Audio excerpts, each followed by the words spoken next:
बच्चों, आपने दो पहलवान कहानी पढ़ी और सुनी। इस कहानी में आपने देखा कि धरती पटक सिंह और मुखचोर सिंह दो नामी पहलवान थे। धरती पटक सिंह बहुत ही बलशाली था। उसने अनेकों बलशाली पहलवानों को कुश्ती में हराकर बहुत से पुरस्कार जीते थे।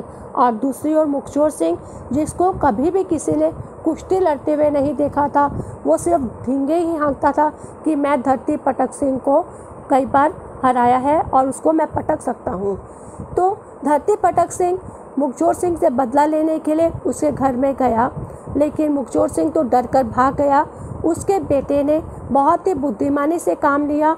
उसके बेटे ने उसको ऐसा सोचने में मजबूर कर दिया कि मुखचोर सिंह वाकई ही बहुत ही बलशाली है।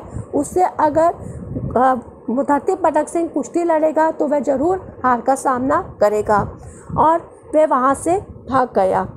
इस तरह इस कहानी से हमें यह सीखने को मिला कि हमें कभी भी अपने किसी भी काम में हिम्मत नहीं हारनी चाहिए। अगर हम बुद्धिमानी से काम लेंगे तो हम कभी भी किसी को भी हरा सकते हैं।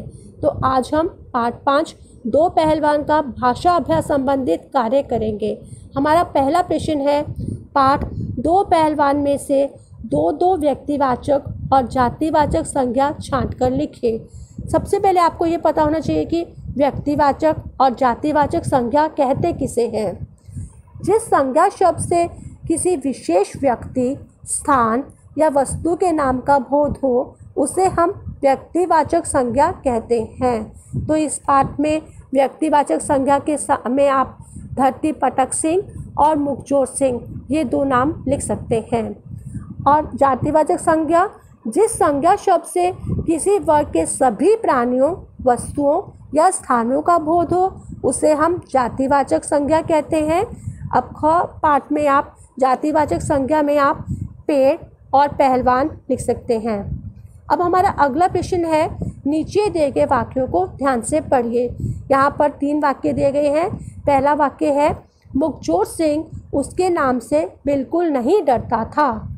इस वाक्य में डरता था, इसको डाक किया गया है, बोल्ड लेटर लिखा गया है। अगला वाक्य है, 8-10 दिन में आएंगे। और हमारा अगला वाक्य है, मैं बाहर खड़े पेड़ को ले जा रहा हूँ।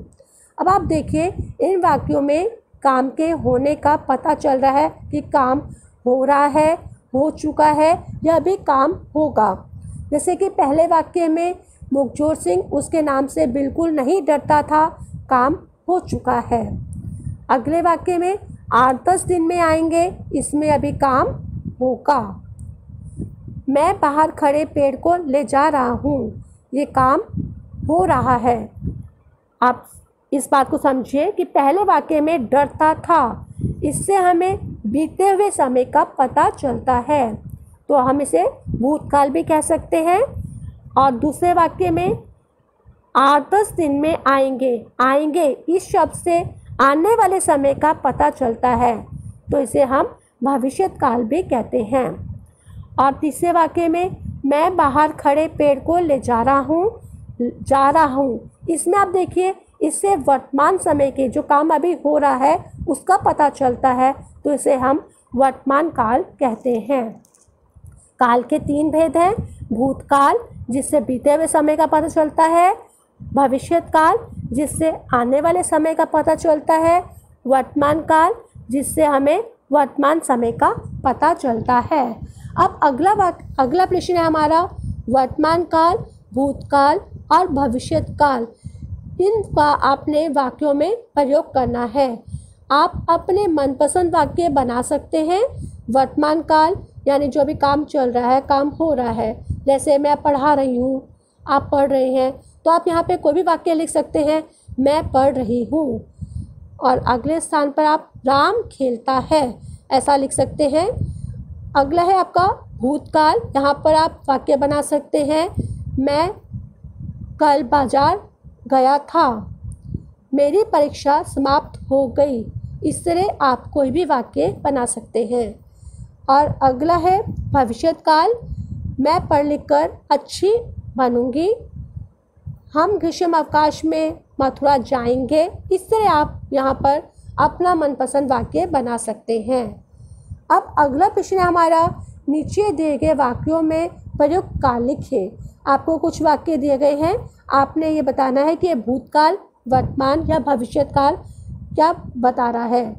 पहला वाक्य है बच्चों ने फिल्म देखी। इस वाक्य से हमें पता चल रहा है भूतकाल का, तो यहाँ पे आप लिखेंगे भूतकाल। अगला वाक्य है दुकानदार ऊँघ रहा है। यहाँ पे आप लिखेंगे वर्तमान काल। अगला वाक्य है बिल्ली सारा दूध पी गई। आप यहाँ पे लिखेंगे भूतकाल। अगला वाक्य है कल बारिश होगी। यहाँ पे आप लिखेंगे उत्तर में भविष्यकाल। अगला वाक्य है हमने कहानी सुनी थी। यहाँ पर आप इसका उत्तर लिखेंगे भूतकाल। अब अगला प्रश्न है हमारा, नीचे दिए गए शब्दों को उनके अर्थ से मिलाइए। आपको शब्द दिए गए हैं और दूसरी साइड पे उसके अर्थ दिए गए हैं। आपने शब्दों का सही अर्थ से मिलाना है। पहला शब्द है प्रशंसा, इसका अर्थ होगा तारीफ। अगला शब्द है अरमान, इसका अर्थ है इच्छा। शक्ति, इसका अर्थ है ताकत। क्रोध, इसका अर्थ है गुस्सा। बुद्धिमान, इसका अर्थ है समझदार। क्षमा करना, इसका अर्थ है माफ़ करना।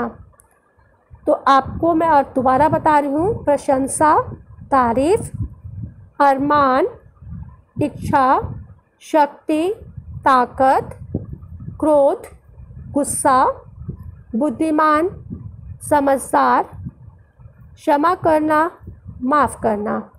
Thank you, have a nice day.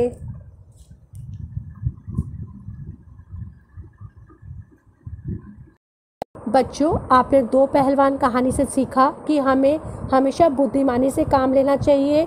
बुद्धिमानी से काम लेने पर हम बड़ी से बड़ी मुसीबत का सामना आसानी से कर सकते हैं। आज हम भाषा अभ्यास संबंधित कार्य करेंगे।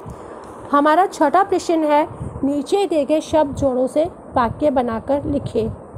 पहला शब्द है हमारा अच्छे अच्छे। अगला शब्द है सुन सुनकर और अगला शब्द है सच सच। आप इन शब्दों से कोई भी वाक्य बना सकते हैं अपना मनपसंद, जैसा कि मैं आपको बता रही हूँ। आप ये भी लिख सकते हैं अच्छे अच्छे, हमें अच्छे अच्छे काम करने चाहिए। अगला शब्द है सुन सुनकर, मैंने सुन सुनकर कहानी याद की। अगला शब्द है सच सच, हमें सच सच बोलना चाहिए। आप यहाँ पे अपने पसंद के वाक्य भी बनाकर लिख सकते हैं। अब अगला प्रश्न है हमारा, नीचे दिए गए वाक्यों में स्वनाम शब्दों पर घेरा लगाइए। स्वनाम शब्द क्या होते हैं? जो शब्द संज्ञा के स्थान पर आते हैं उनको हम स्वनाम शब्द कहते हैं। जैसे कि पहले वाक्य में वह हमारा खजूर का पेड़ उखाड़कर भाग गया, इसमें स्वनाम शब्द है वह और हमारा। अगला वाक्य है तुझे मैं अभी नदी में फेंक कर आता हूँ, इस वाक्य में स्वनाम शब्द है तुझे और मैं। अगला वाक्य है वह उसके नाम से ही डरता है, इस वाक्य में स्वनाम शब्द है वह और उसके।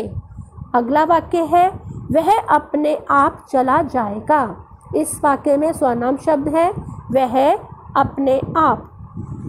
अब अगला प्रश्न है हमारा, नीचे दिए गए शब्दों में सही जगह पर बिंदु लगाकर दोबारा लिखिए। यहाँ पे शब्द दिए गए हैं जैसे डका, शात, कधे। यहाँ पर आपने बिंदी लगाकर सही शब्द बनाना है। ड के ऊपर बिंदी लगाए, डंका, शांत, कंधे। यहाँ पर आपने बिंदु लगाकर शब्दों को दोबारा लिखना है, जैसे डंका, शांत, कंधे, प्रशंसा, दंगल, तुरंत। अब अगले प्रश्न में आपने सही जगह पर चंद बिंदु लगाकर शब्दों को दोबारा लिखना है। यहाँ पे शब्द दिए गए हैं जैसे माँ, पाव लिखा हुआ है, यहाँ पर आपने चंद बिंदु लगाकर शब्दों को दोबारा लिखना है और ये शब्द बन जाएगा माँ, पाँव, आएंगे, कहाँ, संभालते, आंगन। इस तरह आपने यहाँ पे सही जगह पर चंद बिंदु लगाकर इन शब्दों को दोबारा लिखना है। अगला प्रश्न हमारा, नीचे दिए गए मुहावरों का अर्थ लिखकर वाक्यों में प्रयोग कीजिए। यहाँ पे कुछ मुहावरे दिए गए हैं। पहला मुहावरा है होश उड़ जाना। यहाँ पे इसका अर्थ होगा घबरा जाना। आप इसका वाक्यों में प्रयोग कर सकते हैं। सांप को देखकर मेरे होश उड़ गए। अगला मुहावरा है करारा जवाब देना। इसका आप अर्थ लिखेंगे मुंह तोड़ जवाब देना। आप वाक्य प्रयोग कीजिए, हमें शत्रु को करारा जवाब देना चाहिए। अगला मुहावरा है आंखें फटी रह जाना। इसका अर्थ है हैरान हो जाना। वाक्य प्रयोग, ताजमहल की सुंदरता देखकर मेरी आंखें फटी रह गई। अगला मुहावरा है नाम डुबोना। इसका अर्थ है इज्जत खराब करना। आप वाक्य प्रयोग कीजिए, मैंने गलत रास्ते पर चलकर अपने पिता का नाम डुबो दिया, या फिर शाम ने गलत रास्ते पर चलकर अपने पिता का नाम डुबो दिया। यहाँ पर आप कोई भी मुहावरों का किसी तरह से वाक्यों में प्रयोग कर सकते हैं। ज़रूर नहीं जो आपको वाक्य दिए गए बताए गए हैं आप वही वाक्य लिखिए। अगला प्रश्न है हमारा, नीचे दिए गए वाक्यों में मोटे काले शब्दों की जगह सही मुहावरों का प्रयोग करते हुए वाक्य दोबारा लिखिए।